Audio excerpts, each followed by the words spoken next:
This is it guys, it's the all-new W214 Mercedes-Benz E-Class is finally here in Malaysia. Let's take a closer look to see what we get and of course what we miss out on.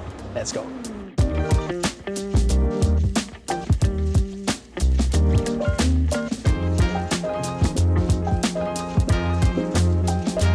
To start off, we get two variants here in Malaysia. We have a base E200 Avantgarde line that goes for 356,000 ringgit and the flagship E350e AMG Line plug-in hybrid for 419,000 ringgit. The E200 now is much better spec compared to before. If you were to buy the W213 E200, it was very clear that you bought the bargain basement model. Despite being priced over 300,000 ringgit, the old version was missing key features such as a 360-degree camera, a power boot, and even the interior felt so bare basics. This new W214 E200, however, fixes most of those faults. You now get a much larger 19-inch wheels, which looks really good by the way. It has a power boot now, full 360-degree camera, and inside the dashboard is fully covered in leather. It does not feel like a budget version anymore, except for one thing. The base variant still gets the full reflector LED lights as you see over here. This still looks pretty cheap. As mentioned, this wears the Avantgarde trim. This means we have the sporty front grille over here instead of the more traditional full chrome radiator grille, which also comes with the Mercedes-Benz ornament. We don't get that here. Another thing we don't get is the illuminated grille option, which I think a lot of Malaysian customers would have preferred. But fun fact, if you are to count every single one of the Mercedes-Benz 3-pointed stars on this grille, the total number will be 214 because W214. The car has more 3-pointed stars embedded within the taillights themselves, which if you ask me, I think is a little bit over the top. Do you agree or disagree with me on this? Do let me know in the comments below. The more expensive E350e wears the full AMG Line exterior kit. This brings about the sportier front bumpers and back and bigger 20-inch AMG multi-spoke alloys. But to me, the bigger difference are the headlights over here. The top spec versions get these digital light system which look far better than the reflector on the base model. Size-wise, it's actually very similar between this and the old W213. That also makes it quite a bit shorter compared to the current BMW 5 Series, although the wheelbase is actually longer on the Mercedes-Benz. In terms of suspension, in Malaysia, unfortunately, we are only getting the base versions. All around, this car gets steel, passive, non-adjustable dampers instead of the far more expensive, although perhaps a little bit unreliable, Airmatic air suspension setup. The E350e, because it's a lot heavier than the base car by having to carry the large battery pack, it rides a little bit higher, whereas the E200 rides 15mm lower, which is typical of an Avantgarde line model. We also don't get the rear wheel steering option on our local E-classes. Moving on inside, there are quite a lot of differences between the two variants. The base E200 gets a standard screen down the middle with a full wood panel on the left that has a lot of illuminated 3-pointed stars, which I think looks pretty cool. The flagship E350e, on the other hand, gets the full super screen treatment. This adds on an additional screen on the far left for the front passenger to enjoy. For now in Malaysia, you can watch YouTube videos or even scroll through TikTok on that screen. And as the driver, there will be a protective film for you to not be distracted from what your passenger is watching. The center screen, on the other hand, has a lot of new features too. There's a lot of funny ones like being able to play Angry Birds on it. Like, I don't know if anyone still plays that game anymore, but there's quite a few games that you can choose from too. There's also this center top camera over here, only on the top model by the way, and this can be used to have a video conference or a call from inside the car. There's even a selfie Wi-Fi function. Again, I don't know why.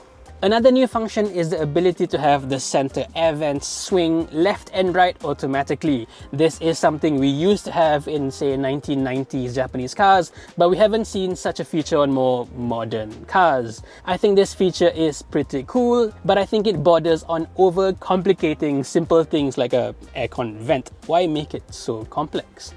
This super screen setup, by the way, is said to be a level down compared to the hyper screen fitted on top spec Mercedes-Benz electric models.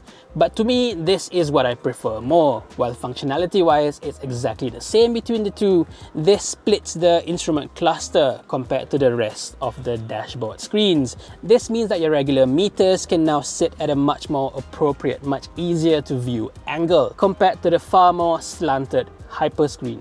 Another thing that has been improved is this center trim over here. While in the old W213, a lot of models had this finished in plain piano black, that would have been scratched up after 1 week of use. For this new version, this is now covered in wood, which would last far longer, and I think it looks better too.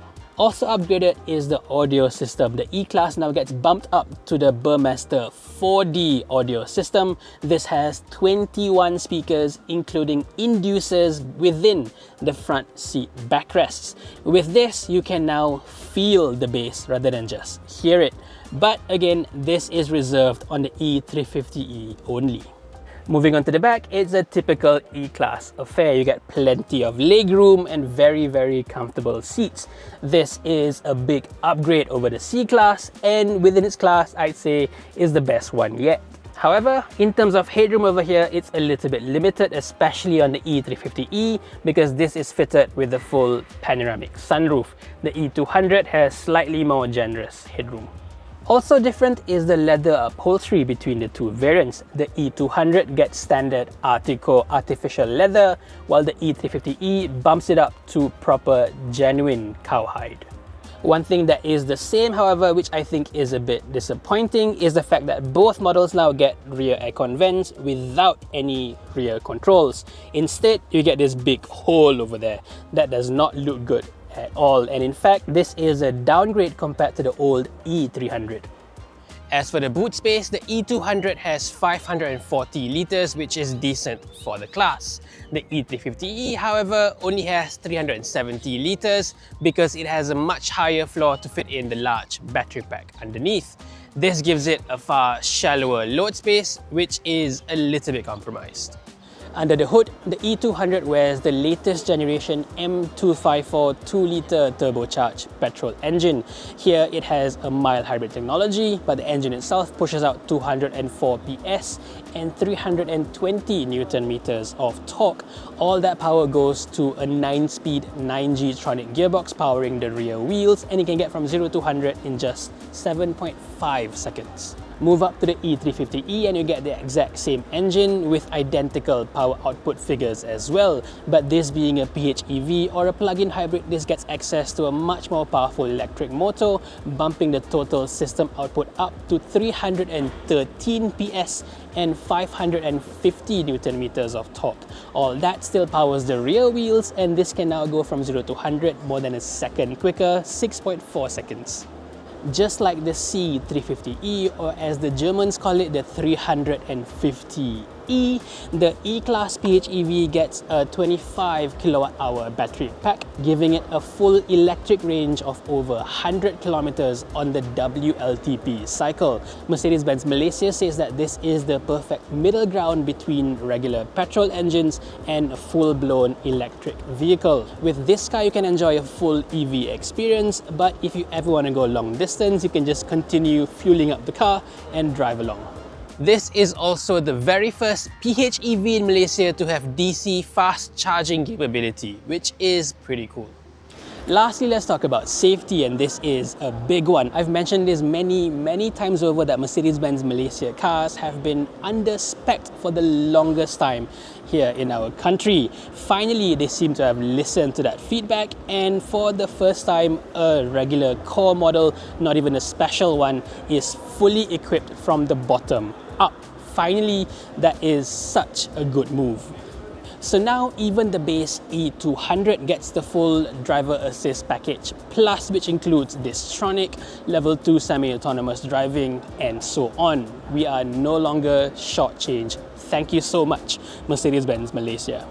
It's impressive in terms of passive safety as well, because the new E-Class now has standard rear side bags for a total count of 9 airbags. So there you go guys, this is the W214 Mercedes-Benz E-Class range here in Malaysia. What do you think of it? What do you think of the upgrades as well as the odd downgrades? Let me know in the comment section below. Would you choose this over the BMW 5 Series? Let's have a proper discussion. Thank you for watching and stay safe everyone.